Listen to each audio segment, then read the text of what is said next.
Olá, meus queridos irmãos e amigos, sejam todos bem-vindos mais uma vez aqui no nosso canal, para juntos agora prepararmos uma parte importante de nossa reunião, que é a reunião Vida e Ministério Cristão, da semana 10 a 16 de março. Selecionamos algumas partes aqui da nossa reunião e tenho certeza que vai ser muito gratificante para nós.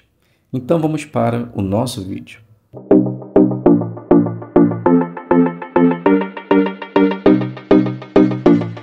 Então sejam todos bem-vindos, é um prazer imenso ter vocês aqui semanalmente para juntos prepararmos as nossas reuniões. Como dito inicialmente, estaremos fazendo agora as joias espirituais da semana 10 a 16 de março, que se encontra no livro de Provérbios, o capítulo número 4. Então, antes de darmos início, só gostaria de incentivar todos a já se inscrever no canal, se você ainda não o fez, ative o sino para que você possa receber as notificações. Deixe o seu like, o seu joinha, isso é muito importante para que assim o YouTube ele possa disponibilizar esse conteúdo para mais pessoas. E se você quiser contribuir e ajudar o canal, ou você pode se inscrever na opção Seja Membro ou mandar um valeu demais. Muito bem, então vamos iniciar as nossas considerações fazendo a leitura do texto que aparece na nossa apostila, que é o livro de Provérbios, o capítulo 4, o versículo 18, que diz assim: Mas a vereda dos justos é como a brilhante luz da manhã, que clareia mais e mais até a plena luz do dia. Então a pergunta é, com base nesse texto, como acontece o crescimento espiritual de um cristão? Então eu resumi da seguinte forma: acontece gradativamente, pouco a pouco, a tempo. Então, se formos estudantes aplicados da Palavra de Deus e colocarmos em prática os conselhos da Bíblia e da organização de Jeová, aos poucos teremos qualidade cristãs seguindo os passos de Cristo. A segunda pergunta de nossa apostila: que joias espirituais você encontrou na leitura da Bíblia desta semana? Então, agora sim, iremos fazer algumas considerações de algum versículo e comentar a base deles. Então, o primeiro texto que eu selecionei é o livro de Provérbios, o capítulo 4, versículo 1, que diz assim: Escutem, meus filhos, a disciplina de um pai. Prestem atenção para obter entendimento. Então, na posição de filhos, sempre houve a necessidade de respeitarmos as orientações de nossos pais, para que assim pudéssemos ter discernimento e agir de uma forma responsável. Assim se dá também com o nosso Pai Jeová. À medida que escutamos e aceitamos a disciplina de Jeová, desenvolverá em nós entendimento, nos dando a capacidade de tomar boas decisões. Agora, Provérbios capítulo 4, versículo 3 diz assim: Eu fui um bom filho para o meu pai, e o filho que minha mãe amava muito. O texto me ensina que às vezes devemos estar fazendo essa reflexão. Será que sou um bom filho? Será que obedeço meus pais? Pois, independente da idade, todos somos filhos. Sendo assim, precisamos continuar obedecendo e respeitando nossos pais, pois isso agrada a Jeová. Provérbios 4:12. Ao andar, nada atrapalhará os seus passos, e se você correr, não tropeçará. Esse versículo nos ensina que andar com Deus adquirindo sabedoria, nada nos fará tropeçar, pois os mandamentos de Deus nos coloca em rua pavimentada sem buracos, sem nenhum obstáculo. Será capaz de nos fazer desviar do caminho da verdade. Sendo assim, continuemos a adquirir sabedoria e andemos sempre com Deus. Provérbios 4:21. Não as perca de vista, guarde-as no fundo do seu coração. Os princípios da palavra de Deus devem estar sempre arraigados em nosso coração, para que assim possamos ter prazer em aplicá-los na vida, alegrando assim, através de nossas decisões, o coração de Jeová. Sendo assim, não a perca de vista, deixe sempre gravada na tábua do seu coração. Provérbios 4:23. Proteja acima de tudo o seu coração, pois dele procedem as fontes da vida. Assim como numa batalha que o soldado defende o seu coração das flechas dos inimigos, nós também precisamos proteger nosso coração das artimanhas de Satanás, o diabo, pois dele procedem vida. Todas as nossas motivações e decisões passam por nosso coração. Sendo assim, continuemos lendo a palavra de Deus e adquirindo sabedoria, para que assim nossos corações sempre estejam resguardados. Provérbios 4, 25. Seus olhos devem olhar diretamente para a frente. Sim, fixe o olhar diretamente na sua frente. O mundo de Satanás, com suas coisas boas, tende a fazer com que desviamos nossos olhos no prêmio da vida. E alguns, ao olhar tanto para essas coisas, acabam de fato perdendo o rumo do caminho da vida. Pensando nisso, precisamos focar em alvos espirituais, para que assim possamos estar ocupados com Deus. Se fizermos assim, podemos estar certos que nunca deixaremos de ter a Jeová em nossa frente. Provérbios 4, 27. Não se desvie nem para a direita nem para a esquerda. Afaste os seus pés do que é mal.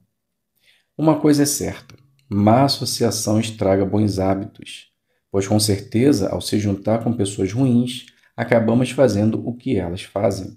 Por isso que precisamos aplicar as palavras desse verso, pois quando nos desviamos desse tipo de conduta, não teremos dúvidas que aplicar a palavra de Deus sempre será a melhor decisão. E nunca teremos que decidir entre esquerda e direita, pois sempre estaremos retos na estrada da vida.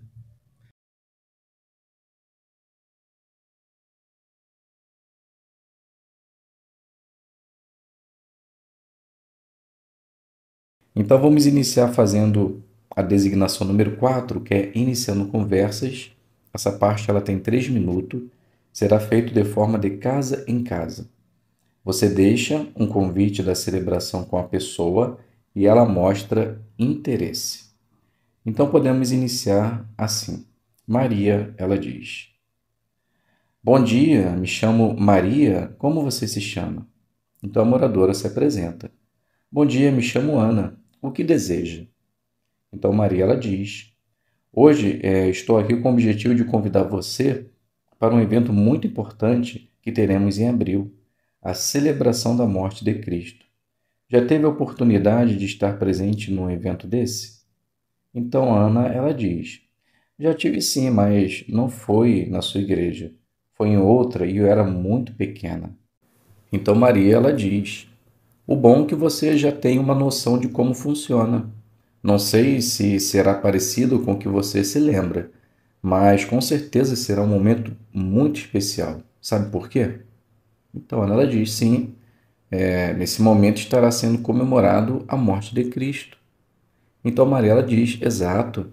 E nós precisamos estar reunidos nesse evento para mostrar a Cristo e a Deus como somos gratos pelo sacrifício que ele fez por nós. Gostaria de estar participando desse evento?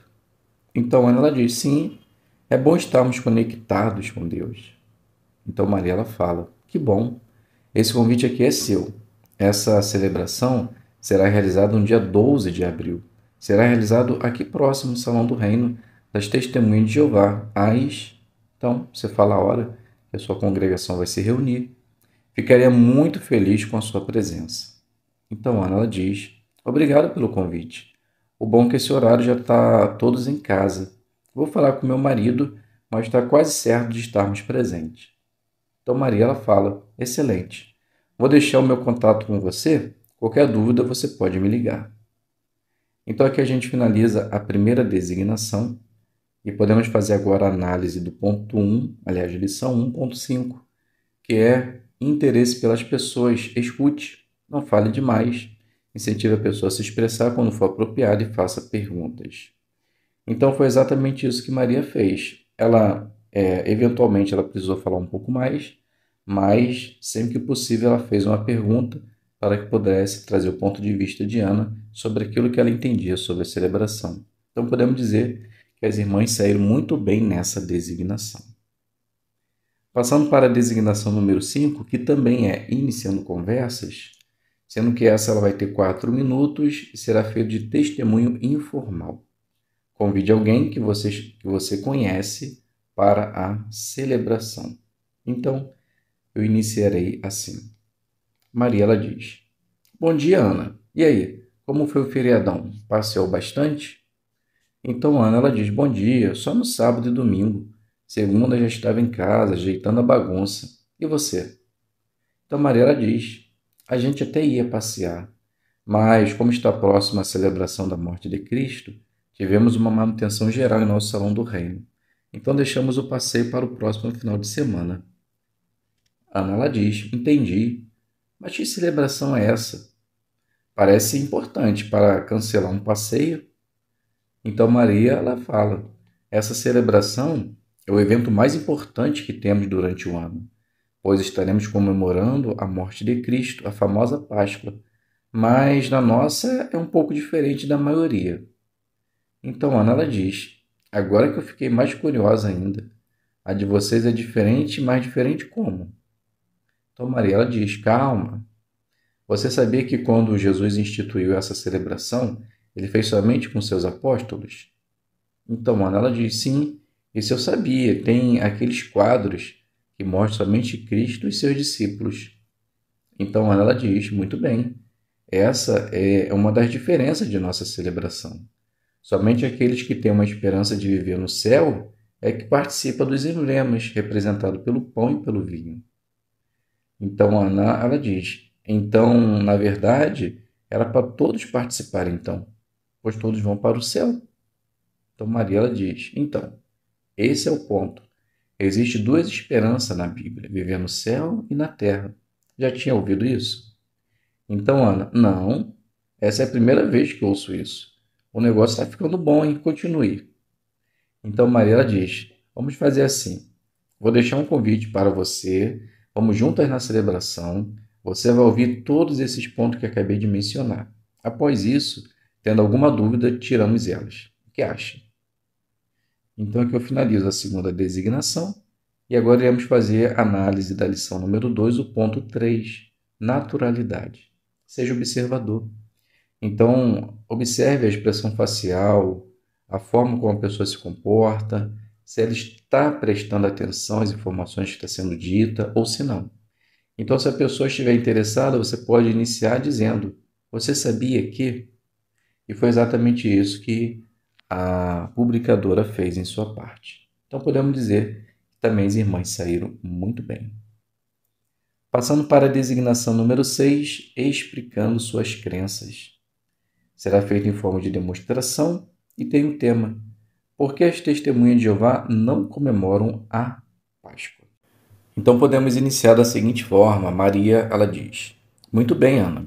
Visto que acabamos o nosso estudo, podemos agora conversar um pouco sobre o convite que lhe fiz de assistir uma de nossas reuniões, em especial a celebração da morte de Cristo que teremos agora em abril. Você disse que ia pensar, e aí, já se decidiu? Então Ana, ela diz: então Maria, pensar eu pensei, estava realmente querendo ir, mas aí eu fiquei pensando. Você disse que vocês não comemoram a Páscoa. Então como vocês podem celebrar algo em que não acreditam? Então Mariela diz: antes de responder, eu gostaria de te elogiar em procurar as respostas às suas dúvidas. Isso é muito bom. Continue assim. Vou te explicar primeiro o porquê nós, Testemunhas de Jeová, não celebramos a Páscoa cultural. Você tem ideia do que era comemorado na celebração da Páscoa nos tempos bíblicos? Então Ana ela diz: não sei não. Só sei o que é comemorado hoje. Então Maria ela diz: então, a celebração da Páscoa tem origem na libertação do povo de Deus do Egito. Então, todo ano, eles faziam essa celebração para se lembrar do ato poderoso de Jeová em benefício deles. Entendeu? Então, Ana, ela diz: sim, entendi. Maria continua: ótimo. Então, vou lhe fazer uma pergunta.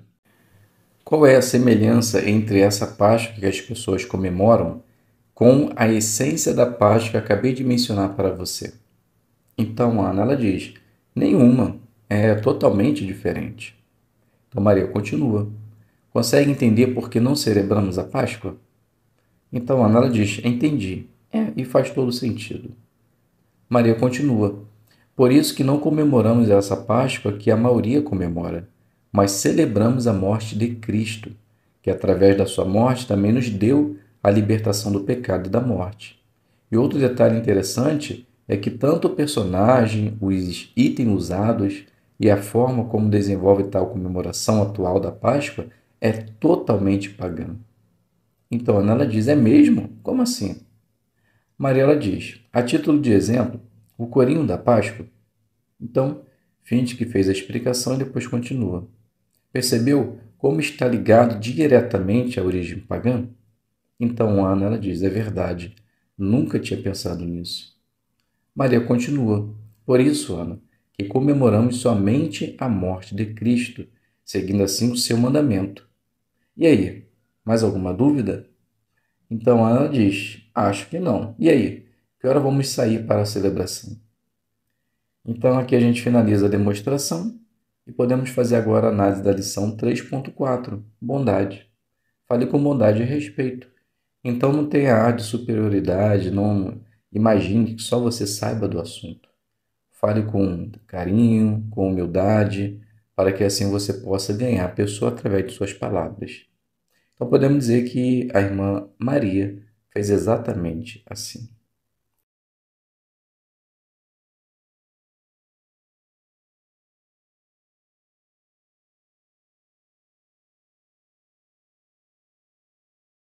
Para agora juntos prepararmos o nosso estudo bíblico de congregação, que se encontra no capítulo 23, que tem o seguinte tema: Ouçam minha defesa. Mas agora, nesse estudo, estaremos analisando somente os parágrafos 16 a 19. E o parágrafo 16 tem o subtítulo: Eu sou fariseu. Então, pegue aí o seu livro, o seu telefone e vamos juntos preparar o nosso estudo.